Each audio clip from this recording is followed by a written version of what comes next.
Hello everyone, यो चाहिँ मेरो अर्को भिडियो आयो। हामी सिटी सेन्टरमा छौँ। सिटी सेन्टरमा यहाँ नानीहरूले भोक लाग्यो भने अनि हामी ठ्याक्क समोसा किनेर अनि नानीहरू खाँदैछन् पनि।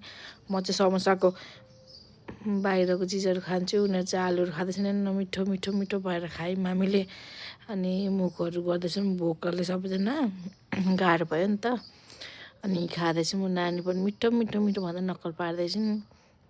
अनि हामीले खाइसक्यौँ भने ठुलो छोरीले फेरि कर्नडक लिएर आएछ अनि त्यो पनि खाँदैछ। दुईवटा मिलेर उहाँ जिस्किँदैछन्, दिदी पनि जिस्किँदैछन्। अनि यो चाहिँ चिज कर्नडक हो, उनीहरू खाँदैछन्।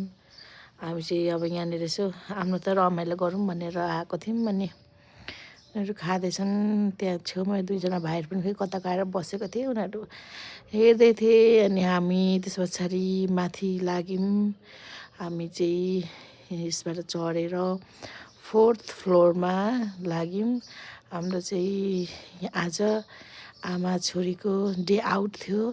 हामी तिनजना चाहिँ घुम्न हिँडेको भनौँ न, होइन। अनि हामी त्यहाँ पुग्यौँ अनि देखिहाल्नु हामी कहाँ गएको रहेछौँ भनेर। हामी फिल्म हेर्न गएको आमा छोरीहरू। होस्टेल 3 हेर्न गएको, हेर्नु न। तर फिल्म बबाल छ है, हेर्नुहोस् है तपाईँहरूले पनि। अनि यसो फोटो लियौँ। बाई।